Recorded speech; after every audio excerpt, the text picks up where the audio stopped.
Essa disso não me engana, que eu sou sul-americano, de Feira de Santana, avisa americano, eu não acredito no Obama, revolucionário, Guevara, conhece a liberdade sem olhar no dicionário, sem olhar no dicionário, ele conhece a liberdade, vamos que vamos, eu vou traçando vários planos, vou seguir cantarolando pra poder contra-atacar.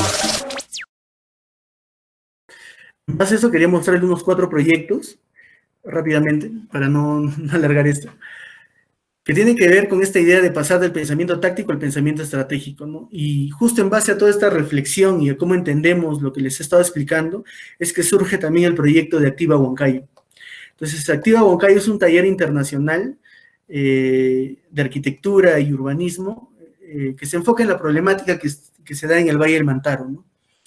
Pero desde la formación de los arquitectos urbanistas. O sea, ¿dónde podemos hacer mayor incidencia de cambio? Probablemente sea en la universidad, en la escuela, inclusive trabajar la infancia, que también es importante. Desde la educación, empezar a formar o generar debate o un pensamiento crítico frente a cómo vemos el territorio. O sea, no entrar en la dicotomía como lo estudiamos de lo rural y lo urbano, sino entrar en ver esto como una naturaleza habitada, o sea, como un solo territorio. Y Activa Huancayo lo que pretendía era eso, entrar a los talleres que es el proyecto ya de Activa, entrar a los talleres, tanto de las universidades, acá hay 3 universidades en Huancayo, la Universidad Peruana de los Andes, la Universidad Continental, que son privadas, y la Universidad Nacional, que es la Universidad Nacional del Centro del Perú.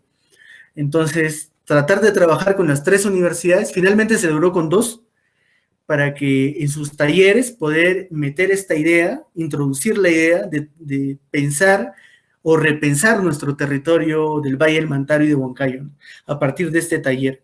Entonces el taller buscaba juntarnos en los talleres independientes, o sea, perdón, en los talleres de la academia de estas universidades, pero a la vez generar un taller independiente, donde las 3 o estudiantes que no han podido ser parte de este proceso puedan juntarse en un taller apoyado por el Colegio de Arquitectos y que juntos se pueda repensar el proceso de cómo entendemos nuestro territorio.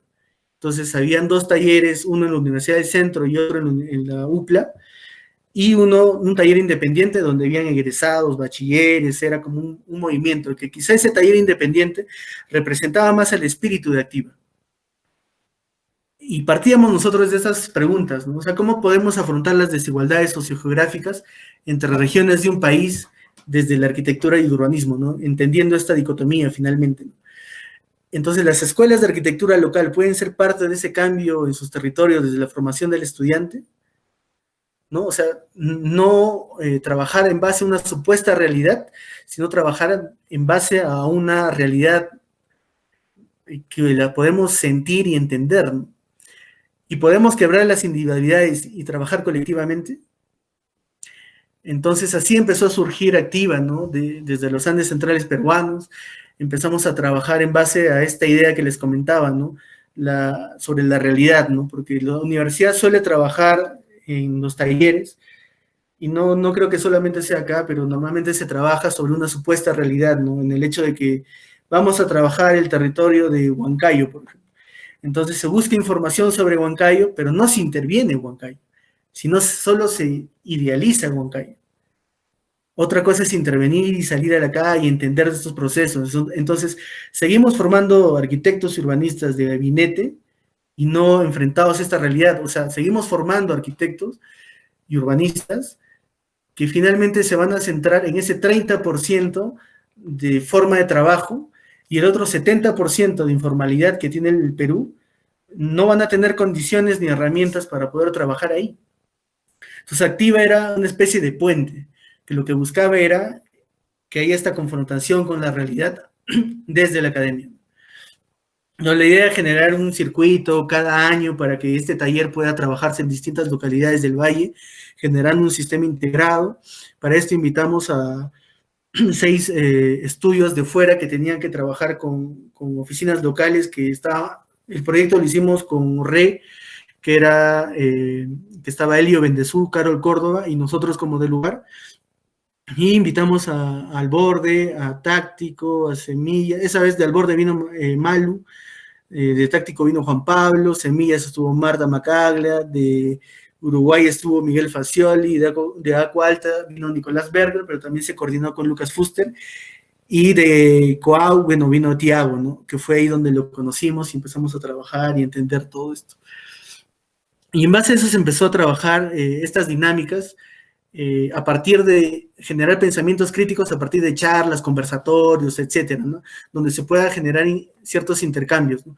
Donde se pueda conversar ya no inclusive desde el estrado, sino al mismo nivel. Porque acá en Huancayo, y Tiago quizá lo ha podido percibir, la formación en Huancayo no es tanto como que hay una horizontalidad, sino que para muchos su profesor es como alguien superior y no hay un trabajo de horizontal.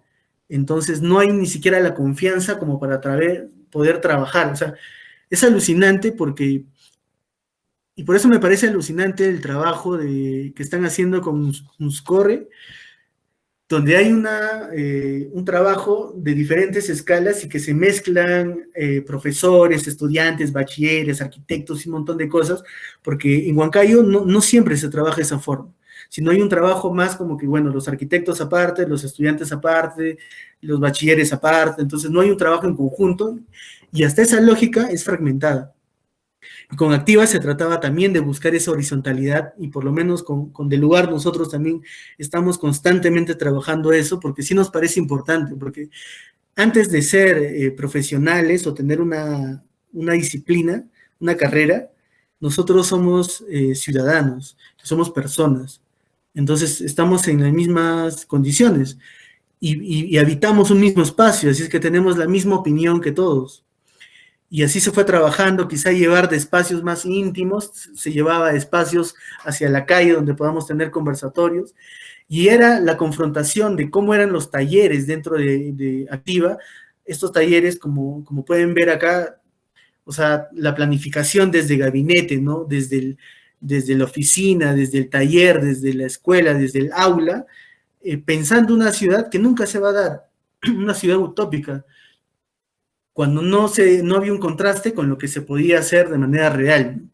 Entonces, en base a ese análisis que se hizo en primera instancia en estos talleres, que sí se trabajó con las universidades, lo primero que se hizo es confrontar todo esto, salir a las calles y llevar las maquetas con los estudiantes y poder confrontar y que la gente piense qué es lo que, o sea, que la gente, los ciudadanos de a pie, vean qué es lo que se está haciendo y si realmente eso que se hace es lógico o no es lógico, si es real o no es real. Entonces esta confrontación y esta dinámica, perdón, lo que buscaba era eso a partir de estos talleres, la constante confrontación de los estudiantes para que ellos se den cuenta que en un taller, y este taller se dio durante una semana, o sea, aparte durante el ciclo, durante el semestre, fueron ellos esbozando todas estas ideas, pero cuando llegó Activa, fue justamente para la crítica de estos talleres, y llegamos y lo que hicimos fue empezar a confrontar todos estos procesos, en la calle, con la gente, y es donde los estudiantes se dan cuenta de que sí hay un contraste en lo que supuestamente quieren hacer con la problemática real, con ese 70%. Y es como se fue desarrollando el tema de los talleres con Activa en cuanto a las universidades, con las universidades. Y el taller independiente sacó un proyecto muy interesante que se llama la Mesa Incontrastable, que es un dispositivo territorial de mapeo psicogeográfico sobre la problemática de ciertos sectores de Huancayo. Y partimos de la idea de juntarnos, este taller era menos gente, de hecho fuimos un poco más de gente que acá en la foto, esto fue uno de los días, y partimos de preguntarnos, ¿qué queremos, no? O sea, acá no había, en este taller independiente, no había una receta, no había como que llegan todos y les vamos a decir, ¿saben qué? En este taller vamos a hacer una escuela, o vamos a hacer un proyecto social en tal barrio.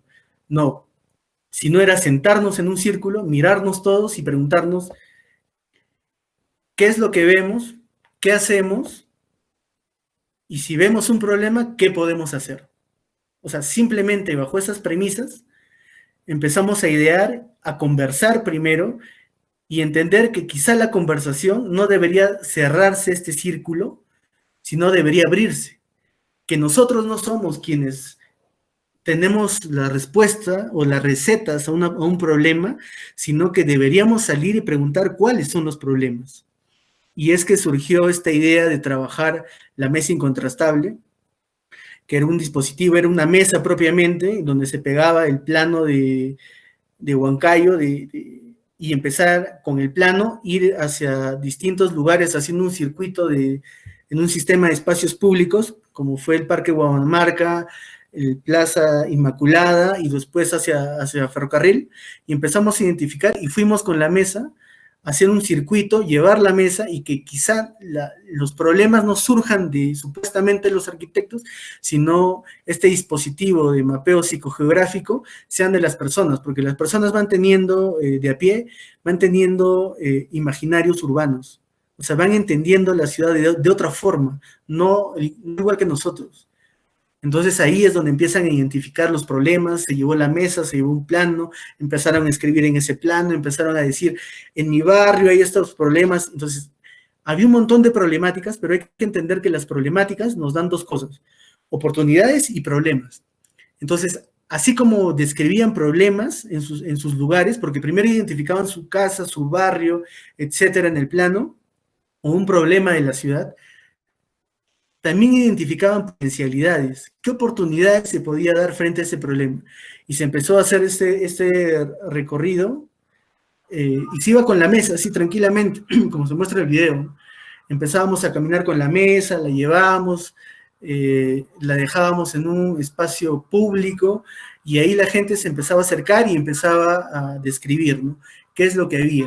Entonces, finalmente la discusión nuestra no era una discusión ya en la que solo nos centrábamos, nos juntábamos entre nosotros para decir cuál es el problema y cuáles son las soluciones, porque quizá ni siquiera nosotros tengamos las soluciones, sino que todo eso, llevado hacia la ciudad en una mesa, era más importante, ¿no?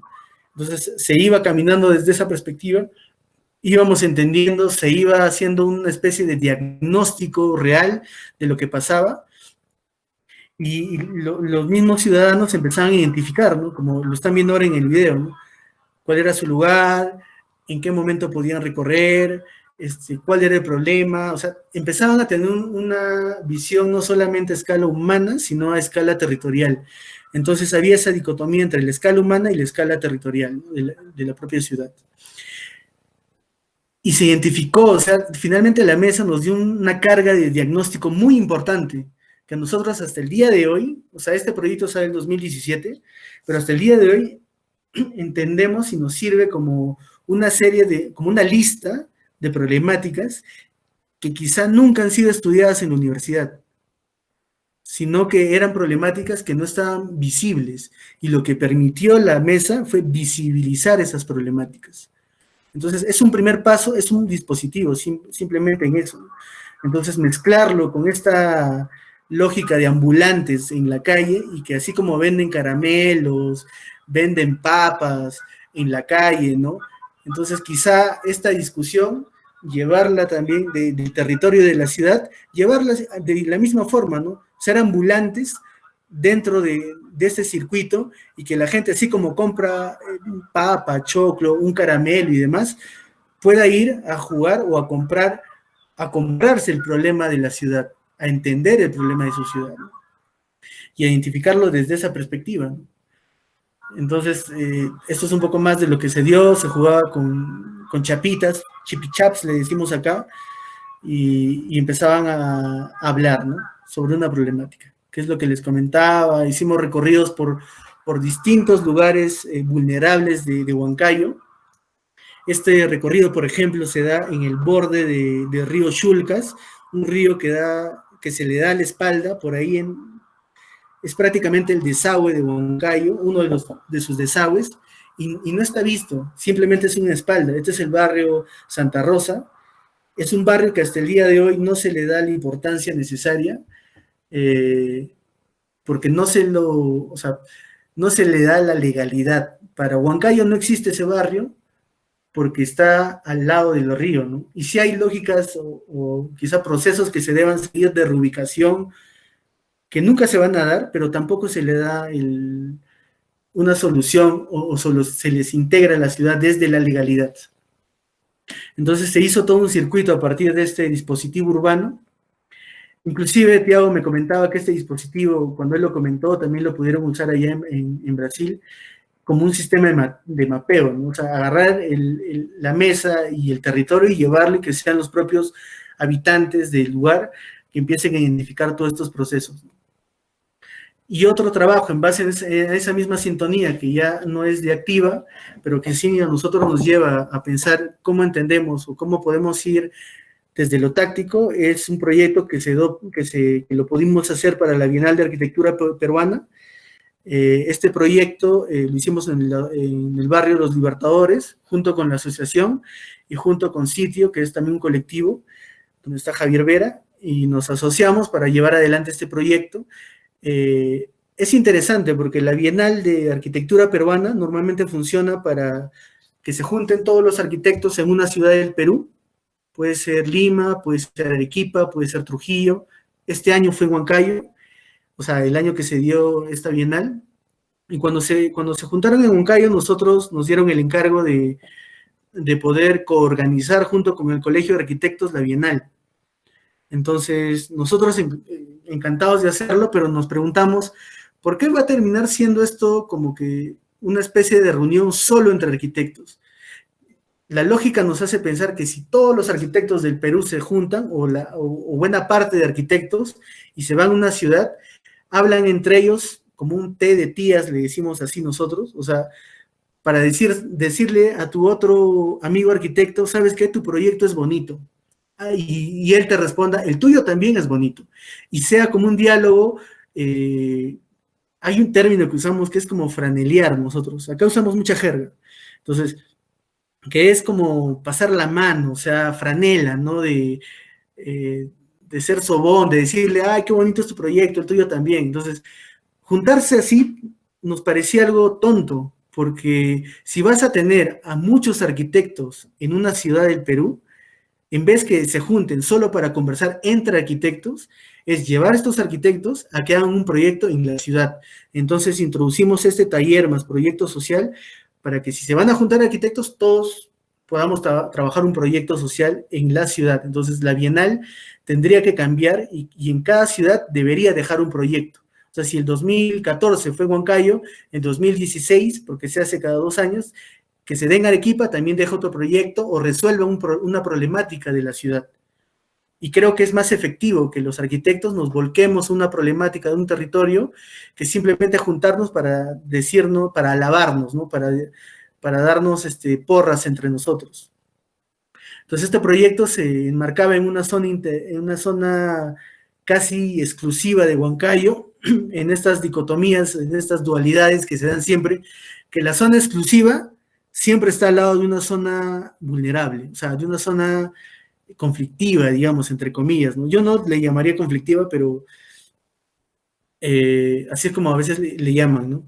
Entonces, esta zona exclusiva daba la espalda a esta zona y decidimos trabajar en los barrios Los Libertadores, haciendo un proyecto con todas las lógicas de participación, y hay que entender estos procesos también no solamente como de participación, porque en el gobierno peruano mucho se ha hablado de participación, y hay una diferencia entre participación y participante.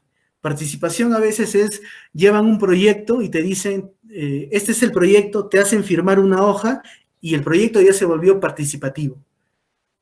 Pero la diferencia de participante es cuando ya las personas participan desde el inicio hasta el final de una cosa, durante todo el proceso. Entonces esta lógica es importante mencionarlo, porque si no, el proyecto simplemente se vuelve una mentira, o sea, es como llevar algo para decir, sí hemos trabajado con las personas del barrio, pero en realidad es mentira porque solo les han mostrado un proyecto, les han hecho firmar y después se han ido. Entonces no tiene mucha lógica, ¿no? Y entonces era trabajar con la gente y trabajar a la vez con los estudiantes y tener este contraste, ¿no? Y poder hacer procesos participantes dentro del propio barrio, ¿no? Trabajando todos en conjunto, ¿no? Este proyecto lo hicimos durante casi 3 semanas y empezamos a trabajar con talleres diferenciados entre niños, adultos, mujeres, varones, para entender la mirada que tienen ellos de barrio. Y también empezamos, después de todos estos procesos participativos, a trabajar faenas para recuperar. Se identificó una serie de problemáticas en el barrio y la que se decidió trabajar era el tema de los espacios públicos, porque los niños iban a jugar a la zona exclusiva que está al costado y los guachimanes, o sea, la gente que cuida esos espacios, votaban, o sea, les decían que se vayan a los niños porque iban a malograr sus parques. Y acá no tenían parques, jugaban en la calle, que también es muy interesante. Entonces, en base a esa lógica, se decidió hacer un parque con poco presupuesto y se empezó a trabajar desde esa perspectiva, ¿no? En faenas dominicales se empezó a construir. Entonces, un espacio que estaba en desuso, que no lo usaban, que para ellos lo habían identificado como un espacio comunal, se empezó a convertir en un parque, ¿no? Se empezaron a recolectar. Este proyecto costó 0 soles, porque todo fue autogestión de toda la gente que trajo una serie de llantas, maderas, o sea, era un proceso interesante que sucedió durante casi 3 semanas, y empezamos a elaborar el parque y a trabajarlo, y después para que los niños lo puedan usar y puedan con sus lógicas usar todo este parque dado como tal, o sea, con pocos recursos. Y esto finalmente que se puede ver como algo interesante, ¿no? Que los niños empiezan a usarlo al salir del colegio y demás, se convirtió en esto en el tiempo. O sea, en un desuso. Y eso nos hizo pensar fuertemente en la idea justo de pasar del pensamiento táctico, es como de resolver algo por el momento, pero no pensar en el tiempo. Y puede verse bien, pero al final, ¿cómo tú haces que un proyecto sea sostenible en el tiempo?